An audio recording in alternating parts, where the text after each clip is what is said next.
Carrington's not getting all this attention and all this value because she's a woman. She's getting it all because she's an incredible artist. Sotheby's is the temporary custodian of some of the world's most rare, remarkable and coveted art and objects. In each episode, we'll be exploring the significance and journey of an extraordinary work told by those who know it best. This is The Specialist. On today's episode, the record-setting sale of Leonora Carrington's Les Distractions de Dagobert and what it can tell us about the shifting interest in the female surrealist market. Julian Dawes is Sotheby's vice chairman and head of Impressionist and modern art in New York. His focus on surrealism and abstraction has played a key role in achieving world auction records for the likes of Frida Kahlo, Dorothea Tanning, and, of course, Leonora Carrington. Let's join Julian now with more. So Leonora Carrington is a British artist, born in England and raised in an aristocratic British family, but raised by an Irish nanny, principally, which was very formative for her in terms of the Celtic folktales that she grew up listening to. In the 1930s, she meets the Surrealists, Andre Breton and Max Ernst, when they have their first international exhibition in London, 1936. She falls in love with Max Ernst and effectively runs off with him, runs off to Paris, and I would say that's the beginning of her life as we know it. She has this very, very difficult time right after the Spanish Civil War and before World War II, being confined to a mental institution in Spain, and then basically having a lot of tribulations getting herself out of Europe in the midst of a war and getting to the United States first, and then to Mexico City, where she lives out the rest of her life. And so I would say Carrington, while British, is really at the center of the Latin American surrealist milieu, which is based for the second half of the 20th century in Mexico, and has a very long and important career. Society has become more interested in overlooked and marginalized figures, women among them, and that's certainly the case with the story of surrealism. It was pretty overtly the case, going back to Andre Breton, that women were to be regarded as muses and models, girlfriends and wives, and just sort of tertiary figures to artistic production. The Surrealists were all male in the sort of founding doctrine. They were pretty unapologetic about it. Obviously, though, women were right there at that exact moment. They were not late arrivals to the movement. Women were always involved with surrealism, but always relegated. And that translated into how museums collected, and it translated into how auctions and galleries curated themselves. So two things happen. One, all of the greatest examples by Salvador Dali or Max Ernst or Magritte even are in museums. They're not even really on the market.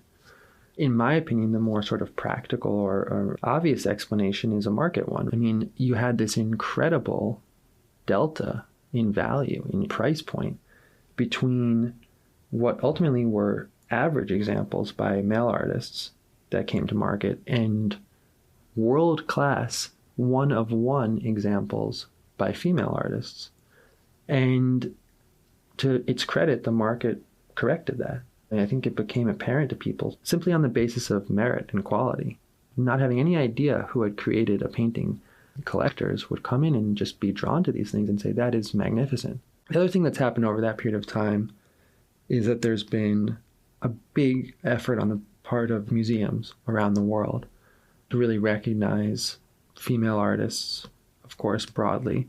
We at Sotheby's did a lot of work on this, and I'm proud to say that we did that just because it was a great market call. I curated an exhibition in 2015 called Cherchez la Femme. There were a lot of amazing artists in that exhibition. But even then, we had a great Carrington from the 1940s, and I think we were asking $450,000 for it and didn't sell it. The more important thing there is that we started really being in dialogue and also shaping the dialogue with collectors who were really interested in this material. It shows you how framing the conversation just can overnight change the sentiment of collectors and of the market. Dagobert is from 1945, which I think is one of the most important moments in her entire career, not just because it is part of this sort of classical window of surrealism as we define it, but also because it's at a moment in her own life when she's really come from peak trauma and conflict and finally found sanctuary and solidity and solace in Mexico. Everything is firing on all cylinders, and yet she's still in her 20s. A lot of people have asked me what the painting is about, and I honestly don't know. I don't think anyone really does. It's not clear whether Dagobert is even in the painting. And it's also possible that the painting is entirely autobiographical. There's a lot of ways of looking at these vignettes that correlate to the distractions of Leonora. The painting is kind of divided into quadrants that represent the elements. So it's like earth, air, fire, water. And I think thinking about her fascination with alchemy and with magic is a better way of understanding her autobiographical instincts than thinking about it as a sort of documentary exercise. It was sold at Sotheby's in the early 90s, and it sold for around $350,000. It had been in the same collection ever since then.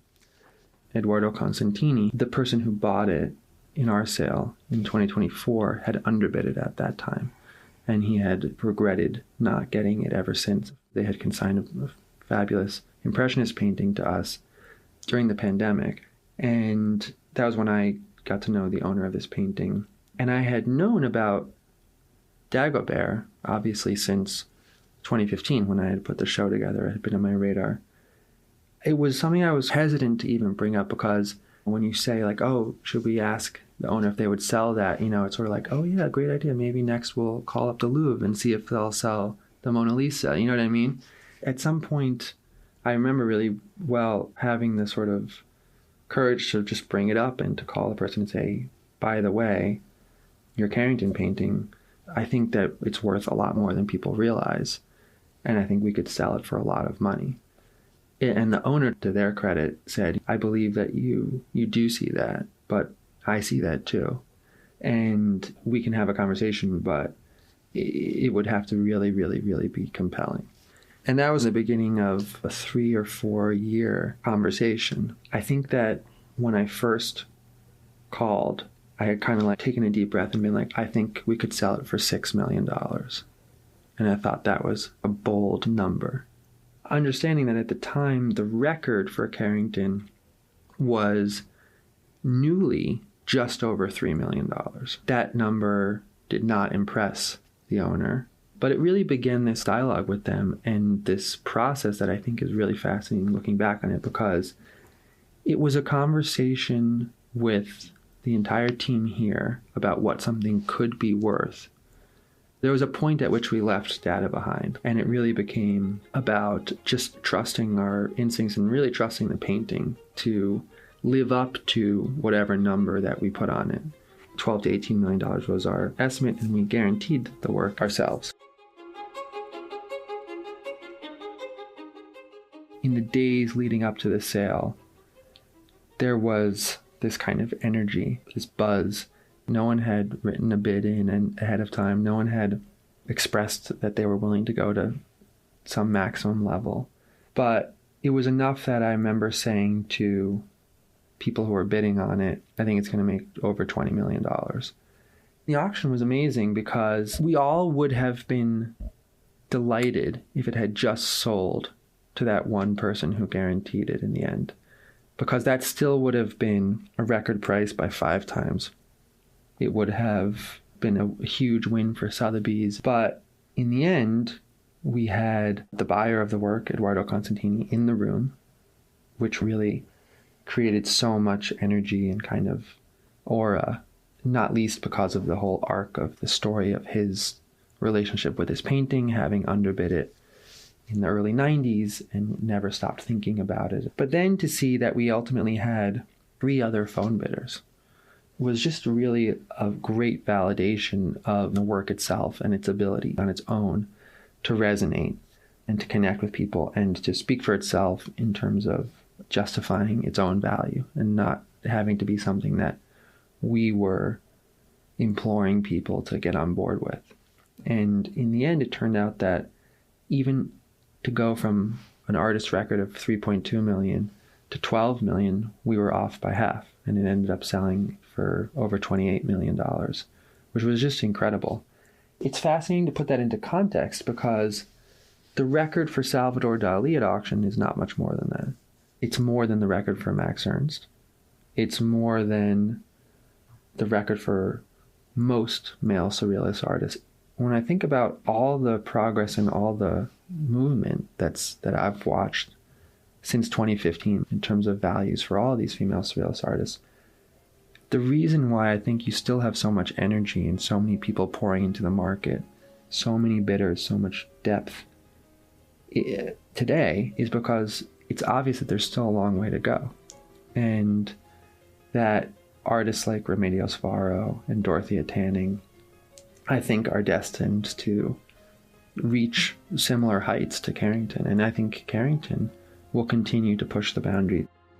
Thank you for joining us on The Specialist. This has been brought to you by Sotheby's Financial Services. SFS offers asset-based loans to unlock the value of your fine art, automobiles, and other luxury collectibles.